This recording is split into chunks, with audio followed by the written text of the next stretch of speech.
पिछले पार्ट में हमने देखा कि सुन एक्सायो फैंग को पावर रैंकिंग कंपटीशन के बारे में बता रही होती है और उसमें रैंक 1, 2 और 3 पर मौजूद लोगों के बारे में भी बताती है कि वो भी अब अपने काम करके वापस से एकेडमी के अंदर लौट आए हैं, इसलिए तुम्हें रैंकिंग में अपना नंबर लाने के लिए उनके साथ भी फाइट करनी पड़ सकती है। तो फैंग भी इसके लिए तैयार हो जाता है। इस पार्ट की शुरुआत में हम देखते हैं कि फैंग कल्टीवेशन रूम के अंदर क्यूआई स्टोन को लेकर कल्टीवेशन कर रहा होता है। तभी उस क्यूआई स्टोन के अंदर की एनर्जी फैंग के अंदर ट्रांसफर होने लगती है, जिसकी वजह से फैंग की क्यूआई एनर्जी बहुत ही ज्यादा बढ़ जाती है। और जब उस क्यूआई स्टोन की पूरी एनर्जी फैंग के अंदर ट्रांसफर हो जाती है तो वो क्यूआई स्टोन टूट जाता है और फैंग भी हाई रैंक मार्शल आर्टिस्ट में बदल जाता है। और जब फैंग आंखें खोलता है तो वो कहने लगता है, मुझे जब से मैं हाई रैंक मार्शल आर्टिस्ट बना हूं तब से मुझे बहुत ही अजीब महसूस हो रहा है। मुझे लग रहा है कि मेरा स्वाड टैलेंट 10 गुना ज्यादा बढ़ चुका है। चलो अपने स्वाड टैलेंट को चेक करके देखते हैं। और फिर फैंग अपने स्वाड टैलेंट को अपने चारों ओर फैला देता है, जिसकी वजह से उसके चारों ओर इतनी ज्यादा एनर्जी का विस्फोट होता है कि वो आसपास के पत्थर टूटकर इधर उधर उड़ने लगते हैं। तो फैंग वहां से भागते हुए कहने लगता है, शिट, मैंने फिर से कुछ ज्यादा ही कर दिया है। और हम देखते हैं कि वहां पर एक बहुत ही बड़ा गड्ढा बन गया होता है। तभी वहां पर एकेडमी का एक स्टाफ आ जाता है और वो उस गड्ढे को देखकर कहने लगता है, आखिरकार ये किस बास्टर्ड ने कल्टीवेशन रूम को तबाह कर दिया है? क्या उसे इतना पता भी है कि इस एनर्जी गैदरिंग एरे को बनाने में कितनी ज्यादा कॉस्ट लगती है? फिर यहाँ से सीन कट होकर हमें फैंग की डोरमेट्री का सीन दिखाया जाता है, जहाँ पर फैंग अपनी स्वाड टेक्निक की ट्रेनिंग कर रहा होता है और वो अपनी rank 3 martial technique spark pirate squad का यूज कर रहा होता है। और फिर फैंग बताने लगता है, ये मूव ली कुआन का स्पार्क फायरेट स्वाड है और मैंने इसके अंदर अपना फायर एट्रीब्यूट टैलेंट और स्वाड टैलेंट और मिक्स कर दिया है, जिसकी वजह से ये स्वाड टैलेंट बहुत ही ज्यादा खतरनाक बन गया है।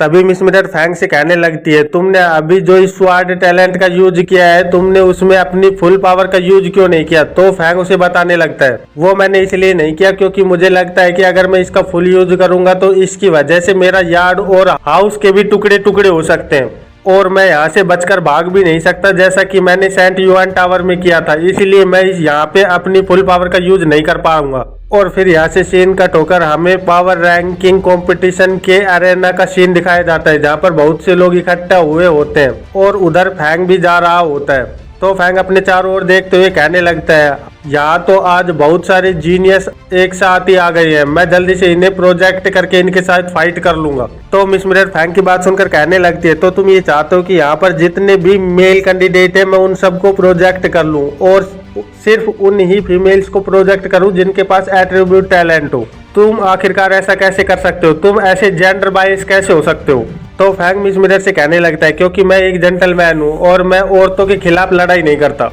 तभी फैंग देखता है कि बाई और उसके दोनों साथी भी उसकी ओर भागकर आ रहे होते हैं और वो बोल रहे होते हैं, ब्रदर यून, एक मिनट सुनो, क्या तुम मुझे बता सकते हो कि तुम किस बैटल एरेना के अंदर फाइट करने वाले हो? तो फैंग उसे बताने लगता है, मैं नंबर 5 एरेना में फाइट करने वाला हूँ। ये सुनकर वो तीनों राहत की सांस लेते हुए कहने लगते हैं, थैंक गॉड, हम तीनों भी अलग अलग बैटल एरेना में फाइट कर रहे हैं। वैसे तो हमारी कॉम्बैट एबिलिटी अभी इतनी ज्यादा नहीं है कि हम रैंकिंग में अपना नाम ला सके, लेकिन हम तब तक तो फाइट कर ही सकते हैं जब तक हमारे अंदर पावर है, इसीलिए हम लास्ट तक लड़ते रहेंगे। और फिर वो चारों चेयर करते हुए कहने लगते हैं, ठीक है, चलो इसे करते हैं। और फिर हमें बैटल एरेना का सीन दिखाया जाता है, जहाँ पर बहुत सारे कॉम्पिटिटर आए हुए होते हैं और फैंग बता रहा होता है, यहाँ पर तकरीबन 100 स्टूडेंट हर एरेना में है और यहाँ पर टोटल 50 एरेना है। इसका मतलब ये है कि यहाँ पर 5000 स्टूडेंट स्टार साइन अकेडमी के फाइट के लिए उतरने वाले हैं और हर एरेना में से जो लास्ट के 2 स्टूडेंट बचेंगे वो ही पावर रैंकिंग की फाइट में फाइट करने के लिए एलिजिबल होंगे। और इसी तरह से रैंकिंग पावर की रैंक भी ऐसे ही फाइट करते हुए डिसाइड हो जाएगी और जो इस एरेना फाइट के अंदर सबसे पहले किक आउट हो जाएगा उसे एकेडमी से भी बाहर निकाल दिया जाएगा, ताकि अगले साल आने वाले स्टूडेंटों के लिए यहाँ पर स्लॉट बनाई जा सके।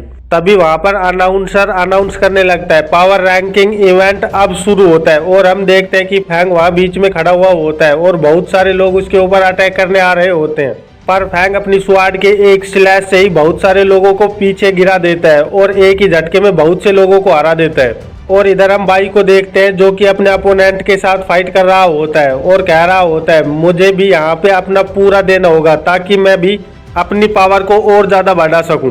और इस फाइट का एक और रूल है, अगर तुम यहाँ पर सीरियसली इंजर्ड या फिर मर भी जाते हो तो इससे अपोनेंट को कोई कुछ नहीं कह सकता। इसीलिए यहाँ पर फाइट करते हुए स्टूडेंट किसी भी हद तक जा सकते हैं और अपने अपोनेंट को हराने के लिए वो उन्हें मार भी सकते हैं। फिर हमें सुन एक्सो को दिखाया जाता है जो कि अपने अपोनेंट के साथ फाइट कर रही होती है और वो एक किक से ही अपने अपोनेंट को हरा देती है। और इधर बाकी लोग भी अपनी बैटल्स में भाग ले रहे होते हैं और वो अपनी फाइट को अच्छी तरह से कर रहे होते हैं, जिनमें से हमें एकेडमी के कुछ टैलेंटेड लोगों को दिखाया जाता है जो कि बहुत ही ज्यादा खतरनाक तरीके से फाइट कर रहे होते हैं। इनमें पहले ही पावर रैंकिंग के नंबर 1, 2, 3, 4 भी फाइट में मौजूद होते हैं और वो अपनी पावर को शो ऑफ करते हुए वहां पे फाइट कर रहे होते हैं, जिनकी पावर देखने लायक होती है क्योंकि उनकी पावर इतनी ज्यादा खतरनाक होती है कि उनके पास कोई भी अपोनेंट पास भी नहीं जा पा रहा होता। तो फैंग भी अपने अपोनेंट्स को हराते हुए कहने लगता है यहाँ पर जीतना ही सब कुछ है, इसीलिए जीत के लिए यहाँ पे कुछ भी किया जा सकता है। फिर हमें दर्शक सीट का सीन दिखाया जाता है जहाँ पर टकलू अंकल कह रहे होते हैं, मैंने तुम्हें पहले ही कहा था कि ब्रदर फैन यहाँ पे आराम से जीत सकते हैं। तो ये सुनकर पैट्रिच कहने लगता है, हाँ तुम सही कह रहे हो, लेकिन ये कितनी ज्यादा बुरी बात है कि लिन फैमिली के जूनियर्स कुछ ज्यादा अच्छा नहीं कर पा रहे हैं। और जो लिन फैमिली में कैपेबल था लिन क्वीन, वो पहले से ही गद्दार निकला। तभी हमें वहां पर एक जगह पर खड़ी हुई एक लेडी को दिखाते हैं जो कि एक चोगा पहने हुए होती है, जो कि फैंग को लड़ाई करते हुए लगातार देख रही होती है और कह रही होती है, फैंग यून तुमने सच में मेरी अटेंशन को अपनी ओर खींच लिया है, मुझे देखना है कि तुम और ज्यादा क्या कर सकते हो, इसीलिए तुम्हें अपनी पूरी ताकत के साथ फाइट करनी चाहिए। और इधर फैंग अपनी स्वाड को रखते हुए कहने लगता है, मुझे ऐसा लग रहा है कि मैं पहले ही जीत चुका हूँ। लेकिन तभी वो देखता है कि वहाँ पे एक लड़का मौजूद होता है जो कि डर से थर थर कांप रहा होता है। तो उसे देखकर कहने लगता है, नहीं नहीं मैं अभी नहीं जीता, क्योंकि यहाँ पर अभी भी एक और अपोनेंट मौजूद है। तो लड़का रोते हुए कहने लगता है, नहीं नहीं रुक जाओ, मुझे मत मारो क्योंकि तुम पहले ही जीत चुके हो, मैं सरेंडर करता हूँ। तो उस लड़के को देखकर फैंग कहने लगता है, मैंने तुम्हें कहीं तो देखा है पहले। और फिर कहता है, ओ हाँ मुझे याद आया, तुम तो गोल्ड स्वार्ड कंपनी के मालिक के बेटे हो, जब मैं सैबर टूथ टाइगर को हंट करने गया था तब हम मिले थे। तो लड़का फैंग के सामने सर झुकाते हुए कहने लगता है, हाँ हाँ तुम्हें मैं याद हूँ, सच में ये मेरे लिए बहुत ही बड़ा ऑनर है। और हम उस लड़के के फादर को देखते हैं जो कि कह रहा होता है, सच में मैं कितना ज्यादा डम हूँ जो मेरा लड़का ऐसी हरकत कर रहा है, क्योंकि इसे ऐसे अपने अपोनेंट के साथ घबरा कर बात नहीं करनी चाहिए, सच में ये मेरा सर नीचे झुकवा रहा है। और यही इस चैप्टर का अंत हो जाता है। नेक्स्ट चैप्टर की शुरुआत में हम देखते हैं कि फैंग और बाई एक जगह पर खड़े हुए होते हैं और बाई वहाँ पे बहुत ही ज्यादा खुश हो रहा होता है। तभी हमें बताया जाता है कि अभी 50 मैच फर्स्ट राउंड में होने वाले हैं और हर मैच से हमें 2 विनर मिलने वाले हैं। इस साल भी हर साल की तरह ही 100 स्टूडेंट ही स्कूल को रिप्रेजेंट करने वाले हैं। इधर यांग टैन बाई से कहने लगता है, ब्रदर फैंग का तो टॉप 100 में आना तय था, लेकिन मैंने कभी नहीं सोचा था कि बाई तियान तुम भी इन 100 में आ जाओगे। तो बाई खुश होते हुए कहने लगता है, मैं तो बस लकी था कि मेरे अरेना में कोई भी उन टॉप 50 स्टूडेंट में नहीं था जो कि पहले की रैंकिंग लिस्ट में मौजूद थे। और मैं ब्रदर फैंग का भी बहुत ज्यादा धन्यवाद कहना चाहता हूँ, क्योंकि अगर वो हमारे साथ मिशन नहीं करते तो मैं और ज्यादा कल्टीवेट नहीं कर पाता, और मैं सेंट टावर में अगर कल्टीवेट नहीं करता तो मैं इतना ज्यादा पावरफुल भी नहीं हो पाता। तो ये सुनकर सुन एक्सायो कहने लगती है, अगली बार मैं भी बहुत सारे मिशन करने वाली हूँ और बहुत ज्यादा कल्टीवेशन करने वाली हूँ, ताकि मैं भी टॉप 100 में अपना नाम लेके आ सकूं। और फिर हमें फैंग को दिखाया जाता है जो कि कह रहा होता है, सेकंड राउंड अब पावर रैंकिंग का मैच होने वाला है और यहाँ पे रैंकिंग पिछले साल की रैंकिंग के अकॉर्डिंग ही होगी। और इस साल जो भी नए लड़के आए हैं फाइट के लिए वो अपने से ज्यादा हाई रैंक के लड़कों को चैलेंज कर सकते हैं, लेकिन एक पर्सन सिर्फ 3 ही लोगों को चैलेंज कर सकता है। और अगर तुम जोशोंग जो कि फर्स्ट पैलेस पे है उसे डिफीट कर देते हो तो तुम नेचुरली ही फर्स्ट पैलेस पे आ जाते हो, लेकिन उसके बाद तुम्हें बहुत सारी फाइट लड़नी पड़ेगी और आखिरकार तुम हार ही जाओगे। इसलिए तुम्हें थोड़ा स्ट्रेटेजिक होकर सोचना पड़ेगा, जो कि थोड़ा प्रॉब्लमेटिक है।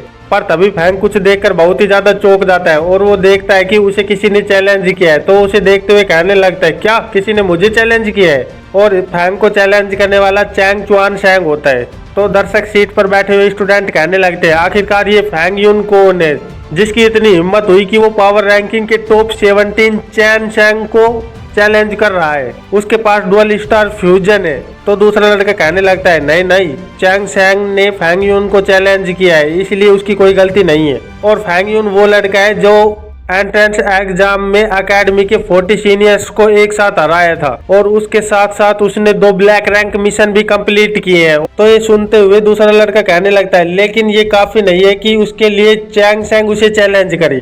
और फिर हमें चैंग सेन का सीन दिखाया जाता है जो कि कह रहा होता है फैंग यून चाहे मुझे अपना एक चांस वेस्ट ही क्यों ना करना पड़े, लेकिन मैं तुझे सबक सिखा कर ही रहूंगा, ताकि तुझे देखकर सभी को पता चल रहा है कि सेंट युआन टावर में प्रोटेक्शन फीस लेने वाले की क्या हालत होती है। और फिर हम देखते हैं कि बैटल एरेना में चैंग और फैंग दोनों आमने सामने खड़े हो जाते हैं। तो फैंग उसे देखते हुए कह रहा होता है आखिरकार ये किस बारे में बात कर रहा है, मुझे तो कुछ पता ही नहीं है। तो चैन अपनी स्वाड को निकालते हुए उससे अपनी एनर्जी को इमिट करने लगता है और कहने लगता है जल्दी से अपनी स्वाड को बाहर निकाल, अब हमारी फाइट शुरू होने वाली है। तो उसे ऐसा करते देखकर फैंग अपने मन में सोचने लगता है मुझे अपने पहले ही मैच में अपनी ट्रू पावर को रिलीज करने की जरूरत नहीं है, क्योंकि मैंने अपने मिरर स्पेस के अंदर तुम्हें बहुत ही बार चैलेंज किया है और मुझे पता है कि आखिरकार तुम क्या कर सकते हो। फिर फैंग अपनी गर्दन को हिलाते हुए इसे मना करने लगता है और कहता है नहीं नहीं मैं तलवार नहीं निकालूंगा। ये देखकर चैंग बहुत ही ज्यादा गुस्से में आ जाता है और कहने लगता है क्या तुझे क्या लगता है कि तू बिना स्वाड के मेरे साथ फाइट कर सकता है? एक छोटा सा स्टूडेंट होकर आखिरकार तू इतना ज्यादा एरोगेंट कैसे हो सकता है? तो ये सुनकर फैंग अपने मन में सोचने लगता है ये किस बारे में बात कर रहा है, क्योंकि ये भी तो एक स्टूडेंट है। और इधर चैंग अपनी स्वाड में पावर अप करते हुए कहने लगता है मुझे तुझे सिखाना ही होगा कि मार्शल आर्टिस्ट के बीच में कितना ज्यादा गैप होता है। और वो अपनी rank 3 martial technique dazzle strike का यूज कर देता है, जिससे कि उसकी स्वाड के अंदर से बहुत ही खतरनाक एनर्जी निकलकर फैंग की ओर बढ़ रही होती है। लेकिन फैंग वहां पर शांति से खड़ा हुआ होता है और वो उस एनर्जी के ऊपर कॉन्सेंट्रेट कर रहा होता है। तभी हम देखते हैं कि वो उस एनर्जी को अपने एक हाथ से ही पकड़ लेता है और कहने लगता है चलो मैं अपनी बॉडी पावर को चेक करता हूँ कि आखिरकार मेरी बॉडी कितनी ज्यादा स्ट्रोंग हो चुकी है। और फिर फैंग अपने एक हाथ की पावर से ही उस एनर्जी को क्रैक करके तोड़ देता है। ये देखकर चैंग और वहां मौजूद लोग सारे के सारे शॉक हो जाते हैं और कहने लगते हैं आखिरकार इस लड़के के अंदर कितनी ज्यादा पावर है जो कि इसने रैंक 3 की टेक्निक को अपने हाथ से ही रोक लिया। ये देखकर एक लड़का कहने लगता है ओ माय गॉड ये कितनी ज्यादा पावर है। और इधर चैंग भी उसे देखकर बोल रहा होता है क्या आखिरकार इसकी बॉडी इतनी ज्यादा खतरनाक कैसे हो सकती है? तो फैंग कहने लगता है मुझे अब इस अटैक को रिटर्न कर देना चाहिए और वो अपनी फुल पावर के साथ चैंग के ऊपर अटैक करने के लिए बढ़ने लगता है। और हम देखते हैं कि उसके पीछे बहुत ज्यादा पावर गैदर हो रही होती है। फिर फैंग अपनी फुल पावर के साथ चैंग के ऊपर अपने बेयर हैंड से अटैक कर देता है और चैंग अपनी स्वाड से उस अटैक को रोकने की कोशिश कर रहा होता है और दोनों के आपस में टकराने की वजह से वहां पर एक बहुत ही बड़ा ब्लास्ट हो जाता है। फिर हम देखते हैं कि चैंग एरेना से बाहर गिरा हुआ होता है और वो हार चुका होता है। उसे देखकर उसका भाई कह रहा होता है लिटिल ब्रदर। और इधर हम भाई और उसके साथियों को देखते हैं जो कि फैंग की ओर जाते हुए कहने लगते हैं ब्रदर फैंग सच में तुम बहुत ही ज्यादा स्ट्रोंग हो, क्योंकि तुमने एक रैंक 19 के स्टूडेंट को हरा दिया, इसीलिए तुम सीधे ही 19th रैंक पर तो आ ही चुके हो। फिर हमें मेडिकल रूम का सीन दिखाया जाता है जहाँ पर चैंग को भर्ती किया हुआ होता है। तो उसके पास उसका भाई आते हुए कहने लगता है भाई आखिरकार अब तुम कैसे हो? तुम्हें चिंता करने की जरूरत नहीं है, मैंने फैंग यून को चैलेंज करने के लिए रजिस्टर कर दिया है और अब मैं तुम्हारा बदला लेने वाला हूँ, तो तुम्हें इस बारे में ज्यादा नहीं सोचना चाहिए। ये सुनकर चैंग अपने भाई से कहने लगता है भाई तुम्हें ध्यान रखना होगा और ये मेरी गलती है कि मैं रेगुलरली ट्रेनिंग नहीं करता हूँ, जिसकी वजह से मैं उसके साथ फाइट में कीप अप नहीं कर पाया। तो ये सुनकर उसका भाई कहने लगता है ये तुम्हारी गलती नहीं है बल्कि उस बास्टर्ड की है, क्योंकि उसने अपनी बॉडी को ट्रेन किया है और पर्पजली स्वाड को अपने साथ लेकर आता है ताकि लोग उसे देखकर अपने गार्ड को डाउन कर ले। इसीलिए जब तुम केयरलेस थे तो वो इतना ज्यादा लकी रहा कि वो तुम्हें हरा पाया। तो ये सुनकर चैंग अपने भाई से कहने लगता है ब्रदर तुम्हें फिर भी ध्यान रखना होगा, क्योंकि वो बास्टर्ड बहुत ही ज्यादा स्ट्रेंज है।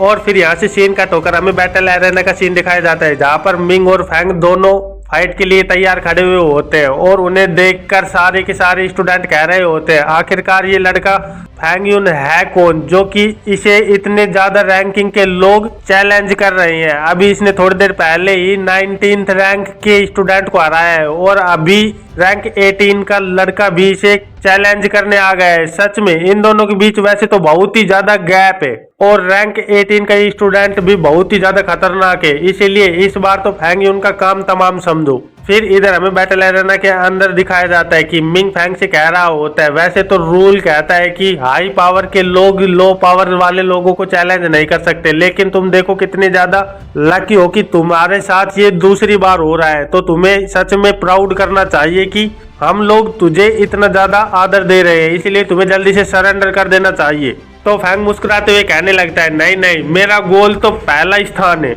यह सुनकर मिंग गुस्से में आ जाता है और वो अपनी स्वाड को निकालते हुए कहने लगता है, वैसे मुझे प्रोवोक करना इतना ज्यादा इजी भी नहीं है, इसीलिए मैं अपने छोटे भाई की स्वाड टेक्निक से ही तुझे हराने वाला हूँ। और फिर हम देखते हैं कि वो अपनी rank 3 martial technique dazzle strike का यूज फैंग के ऊपर कर देता है और कहने लगता है, मुझे इस बात की कोई चिंता नहीं है कि तूने कितना ज्यादा कल्टीवेट किया है, मेरी स्वाड आराम से तुझे चीर डालेगी।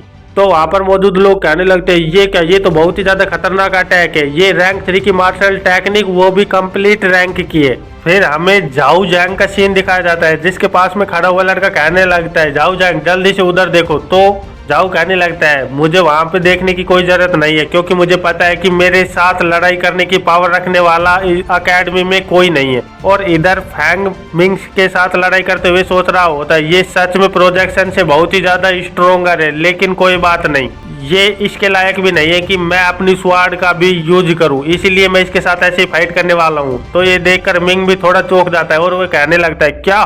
तभी हम देखते हैं कि बैटल एरेना के अंदर एक बहुत ही तेज स्लैश अटैक होता है, जिसकी वजह से एरेना 2 हिस्सों में बट जाता है और उस अटैक की वजह से मिंग बाल बाल बचता है। और हम देखते हैं कि मिंग इस अटैक की वजह से बहुत ही ज्यादा घबरा गया होता है, क्योंकि बैटल एरेना के 2 टुकड़े हो गए होते हैं और उनके बीच में एक खाई बन गई होती है। और तभी हम देखते हैं कि मिंग के मुंह से बहुत ही ज्यादा खून निकलने लगता है और वो दर्द की वजह से चिल्लाने लगता है। तो ये देखकर वहां मौजूद लोग कहने लगते हैं, क्या फैंग युंग ने अपनी स्वाड को बाहर निकाला था? क्या किसी ने देखा? सच में ये बहुत ही ज्यादा तेज था, लेकिन उसकी स्वाड की वजह से तो किसी को कट लगा भी नहीं, फिर उसका अपोनेंट ब्लड की उल्टियां क्यों कर रहा है? तो वहीं पर मौजूद लड़की कहने लगती है, उसने अपने स्वाड इंटेंट का यूज किया था और उसी की वजह से उसे ब्लड की उल्टियां आ रही है। सच में कितनी ज्यादा डरावनी बात है। फिर हमें एंट्रेंस एग्जाम के इंस्ट्रक्टर का सीन दिखाया जाता है, जिनके साथ एक और आदमी खड़ा हुआ होता है। तो वो आदमी कहने लगता है, क्या यही वो न्यू कमर है, 15 साल का लड़का? इसने अपनी स्वाड को स्वाड इंटेंट के साथ फ्यूज किया और इतना ज्यादा खतरनाक स्वाड स्लैश किया कि जिसकी वजह से इसके अपोनेंट को खून की उल्टियां आने लगी। तो ये सुनकर इंस्ट्रक्टर कहने लगता है, हाँ ये वही लड़का है और इसी ने ही एनर्जी गैदरिंग एरे को भी डिस्ट्रॉय कर दिया था, और वो भी बेयर हैंड के। और यही इस चैप्टर का अंत हो जाता है। तो फिर मिलते हैं एक नए चैप्टर में, तब तक के लिए बाय बाय।